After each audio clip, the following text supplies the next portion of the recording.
Hey everybody, welcome back to House of Grey Rabbit. I'm your host, as always, Grey Rabbit 80, and with me, as always, is Primetime. How y'all doing?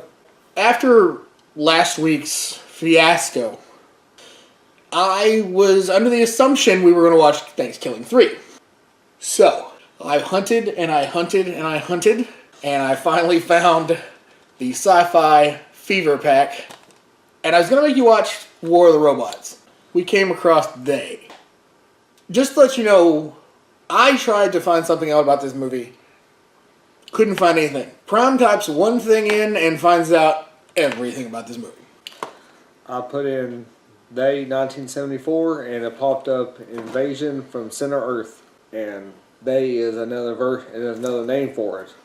And it was filmed in 1974. Yeah. It has an Alfred Hitchcock type of thing to it. Supposedly. So, as always, we are now going to go and watch They. We'll be right back. You turn that damn thing on. Always spoiling my fire. Now, if I turn it off now, we may not be able to get it back. Well, who cares? Scotty, Yeah. what the hell did we just watch? I don't know really what group of Canadians thought this was going to be a good movie. There's somebody out there, and they're fooling around with fireworks. Oh, come on.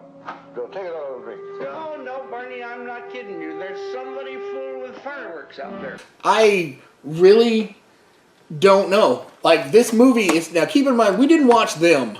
We watched They. Them's about giant ants. They is about... Like, there's an invasion...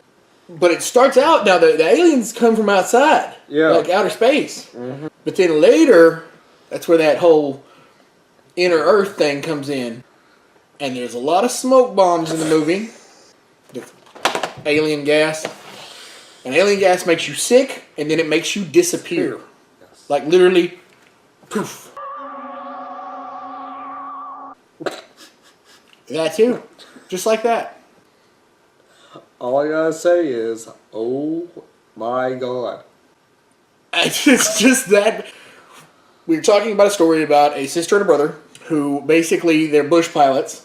They take people on excursions out into the wilderness. We're near Manitoba, I believe. That's what they keep saying. Manitoba, north of Hightower. And at some point, like, they go to take this group of scientists back, which you think these three guys that were scientists would be more scientific. Only one of them in the entire group acts like a scientist. Like, one acts like a jerk. Yeah. And the other one is supposedly kind of like the boyfriend type for the girl, but it doesn't work out.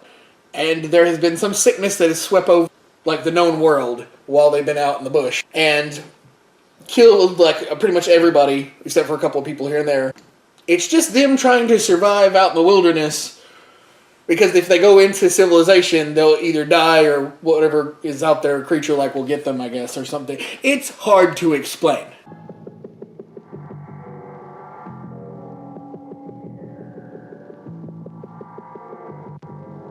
Paper, plate, UFOs. Yes. Smoke bombs. Smoke bombs, paper. That's the effects, the special effects for this movie. What doesn't make any sense is that it goes from them to the town where all these people are running around. Like Godzilla's trying to... Yeah. News stations. And then back to them. And then 5 seconds later, oh, let's go back to this town where everybody's running. Oh, you can't forget about the people who keep on talking. I guess the aliens are talking through the radio. Yeah, there's a lot of, like, them wondering who these people are that keep asking where they were. And what gets me is, after the first couple of times, if this was like real life, after the first couple of times that someone strange and that alien sounding comes over the radio asking where you are, every single time they tell them, we're exactly this many miles north of Hightower near Manitoba. Now, at no time does that zero in the aliens or whoever it is, creatures, to where they're at. But they keep telling them over and over and over again. And they know their names. Yeah, well, they say at the very beginning, the little girl says that they're the Andersons. Yeah. Like, she does mention that, because that's why they keep repeating the Andersons. So that is there. You know my biggest question about the movie? There's two, actually. Okay. The first one is, they have this theory that 8,000 years ago, that Mars came close to Earth in its orbit, even closer than the moon. And that the Martians, because the planets were causing so much problem with each other, the Martians knew that Mars was going to die, so they came to Earth. So what I thought he was going to say was, and then that's where the dinosaurs became extinct, and then like the Martians are actually us, you know? Like we came from Mars. No. The Martians apparently decided to go to the center of the Earth. One question? Uh-huh. What's with the red light? I don't know. There's a red pulsing light in this movie. And it's not ever explained. None of this stuff is explained. No. At one time they find a radio station and they think that it's proof that there's civilization still. But it just keeps playing the same record. And so they basically override it as, well, it's some weird happening. They basically act like either it's a trap or it's something that's not supposed to happen. And then at the end, we see a DJ playing the same record who's crying out for people to hear. Everything's dead. Except me. And then, to top it off, that doesn't make any sense, is that the girl and the guy walk into the town.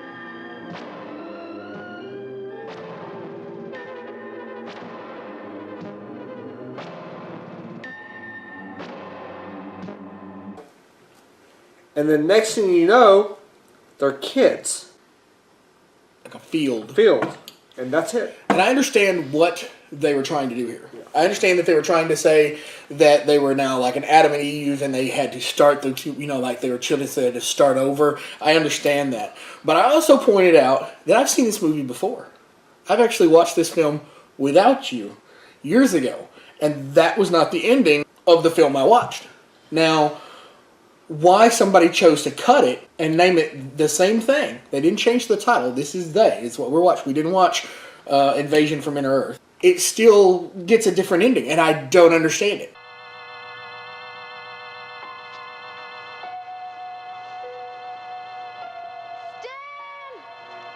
I don't know. I really don't.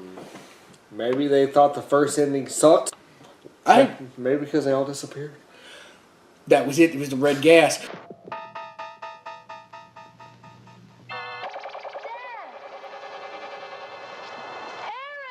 I know what it was. What? They didn't disappear. They ran away. It's what we should have done. The worst part about this film is that this alien smoke, right? It has to come from somewhere, and you never see its source. It always is like coming out of a manhole or coming out through a vent or something and killing these people off. But then when the dude in the snowmobile dies, the brother, there's an obvious shot of a smoke bomb setting in the snow, spewing out smoke. And then later on, you see more of the smoke bombs. Yeah. So it's like, they didn't try, at the beginning of the movie, they tried to hide it. And then towards the end, they were just like, who needs it? It's just, I really don't know what else to say about this film. It's badly filmed. The music is horrendous. God. They make use of something that makes this vibrating sound. You know the sound of a rotary telephone? That's probably making me the oldest person ever to say that. Like, that shows my age. But a rotary telephone dial will go, right? Mm-hmm. That was like, that sound constantly played over and over again. And when the guys were talking at the airport, yeah, and then the guy's like, "Did I hurt your feelings?" And it's like, bing, like the sound effect that would come if like a killer walked around the corner in an old movie. And that's the thing that doesn't make any sense about the entire movie is that the music did not go along with the scenes. No, it was like patched in post, and it was bad. Okay, so you'd have them walking because that the plane crashes. That they see the plane crash, so they go find the plane, and it's like something's going to happen because the music shows it that something's going to happen. It's like it was building tension, and there's never anything to finish it. There's no finale. And then later on, it shows the two guys inside the house, the cabin, and it's normal music, but it's that rotary noise. It just doesn't make any sense because you'd expect something to happen. You know what this movie feels like? Really, when it gets down to it, what this movie feels like is, it's kind of like when you were a kid and you were making up a story, and then all of a sudden you realized you had to go somewhere, so you just like, and it finished. It's kind of like watching the original It, where it's like, oh my god, don't want to do a spoiler on it right here in the middle of the video. That'd be bad, right? Really bad. Alright, so let's talk about throwing a rating out here for this one. On a scale of 1 to 10, and you can rate it however you want to rate it. 1.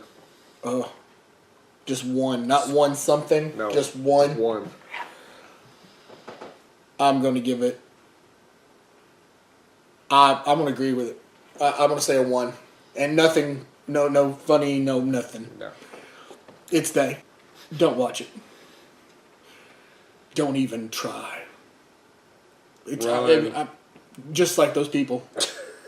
All right, before we stop today's video or this week's video, I do want to talk about a couple things. First, I want to thank. We got a comment from, I believe, Australia. I've not actually got to go watch your channel, sir, and I apologize, but I did subscribe to you, and you did subscribe to us, so I want to say yay for that. I believe his name is The Last Shoegazer. He does movie reviews like we do, but actually he kind of does some better movies. I haven't had a chance to check out his channel. I think we're going to do some of that later and see some of his stuff, get him some views in. He actually saved money by watching this because he did not buy Werewolves. He bought Silver Bullet, Which is an awesome movie. and we will give you applause for that. That's what we're doing. We're helping save lives, Prime. That's what this is all about. And money. And money. Also, I want to thank Prime's dad for becoming a subscriber.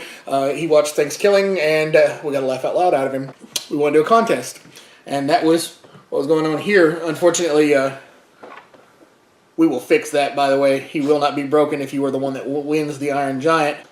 We have the Iron Giant, and we have the girl from Fifth Element, which I don't know her name. These minifigures are going to be what we're giving away, and the rules for this contest are simple. You have to comment on this video. Doesn't matter what. If you want to comment about the video or comment about the contest. You also have to hit the like button in the face. From there, we're going to pull 2 names out of all of the people that do it. We'll pull 2 names at random, and they will either get the Iron Giant or the Fifth Element girl. Anyway, thanks for watching our video about They. If you've seen this movie, or if you go see it after we've talked about it and reviewed it, please put a comment down below. And don't forget to subscribe. And of course, punch that like button in the face. And as always, be seeing you.